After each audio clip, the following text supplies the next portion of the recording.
subscribe. It takes a couple seconds. Hit the notification bell and hit the like button as well.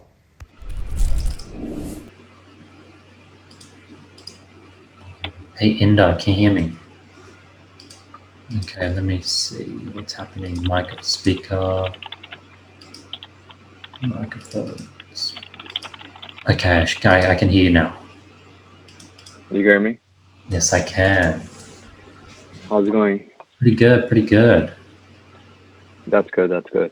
So, getting back to yesterday's topic, we were talking about profit versus scaling it faster.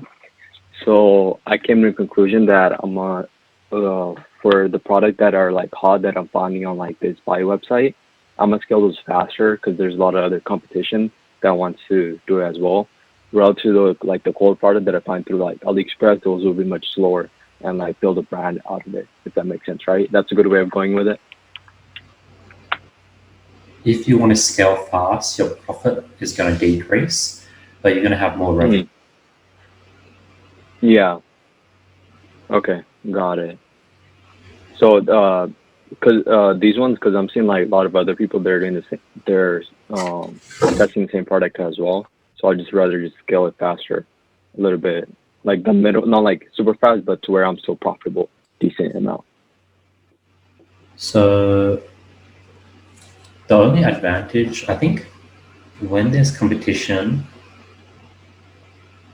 I do scale faster, but I don't get sad when my profit decreases. I sort of know that that's part of the game. And I sort of push, and obviously if the profit margin decreases, I try to sort of get more profit when I get more revenue. I'm not sad if the profit margin goes from 20% down to 10% because I know that's just part of the game. So if you can have the same mindset, then you can go down that route and up. Yeah, that's the mindset I'm cool with. It was just like needed a little time to think of the way I wanted to play the game, pretty much, right? Exactly. Got it. Yeah. So I'm cool with that 10% over time. And I don't think you posted a link in the group chat. Yeah, post it in the portal, but let me go ahead and post it in the group chat again as well. Yes. On the portal? I don't see on the portal either, I think. Let me refresh it. Newsfeed.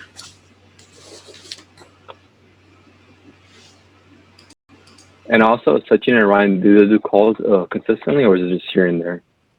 Their one, it should be consistent on their day, but since they're just helping out and it's sort of they're doing it extra, it's not as consistent. And since we don't really sell their sort of mastermind calls, it's a bonus for all the students. Okay. Got it. Because I thought with the 101, I thought that was like the Sachin and Ryan that was included with the 101. That's why I was just asking. Got it. So their calls not consistent, and then for the 101 is 101 with me. Okay, got it. That makes sense.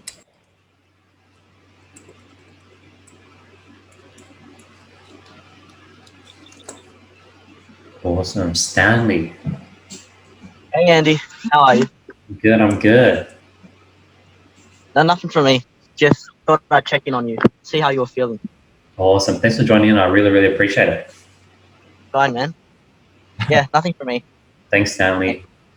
How'd you, Ryan? How are things on your end?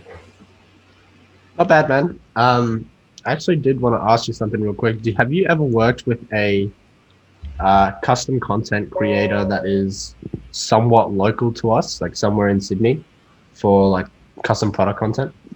Yeah, so I have a student that owns a brand. He has a makeup brand.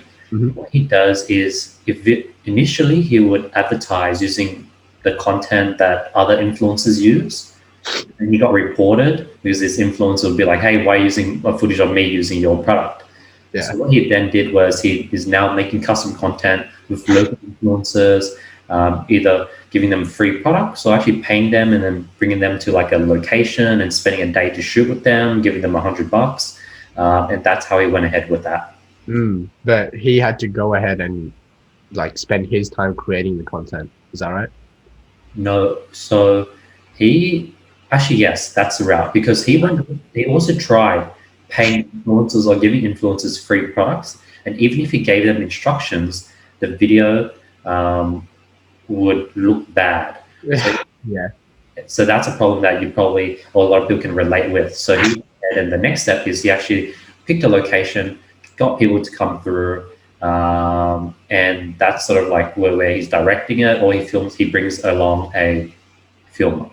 Right. Yeah. Because it's not so much influencer footage that I'm looking for. It's more so uh, custom footage of the product for me to use in ads and so on. Because I've seen, like, I have a rough idea of the type of footage I want based on other ads I've seen, other accounts posting similar content. So I'll be able to direct them, I think, well enough.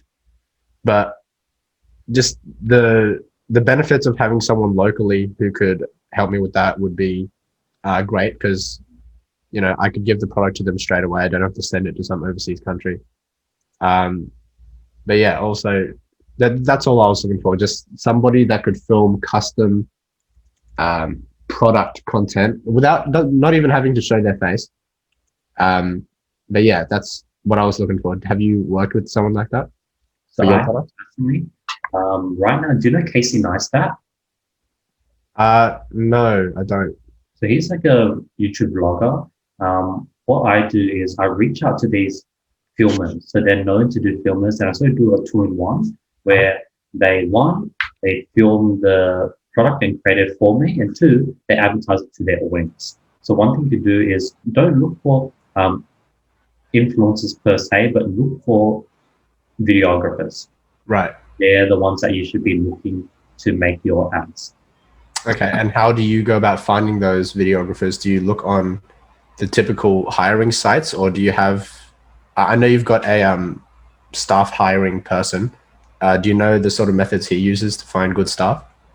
So for videographers, that is just a sort of contracting base. We wouldn't hire them full time.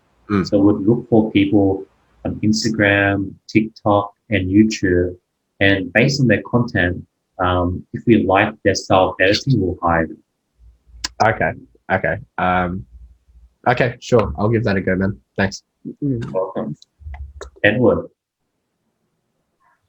I reactivated my ads that I was running in February. Yeah. So but now I see now. I see the learning limited.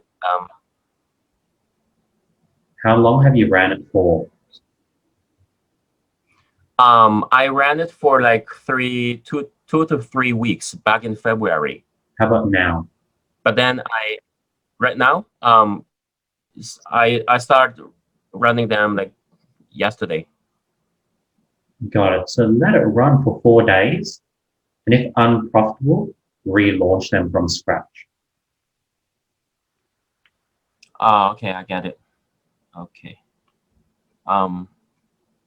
Okay. So here's another question. I launched a new campaign. Somehow it says learning. Is that something new that Facebook introduced? Yes. Okay, so I just let it run for like, let's say 3-4 days, and then if it's unprofitable, I will just kill it. Correct.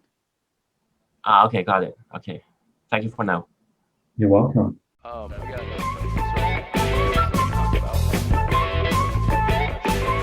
What's the appropriate shipping time? Because I know there's some shippers out there that have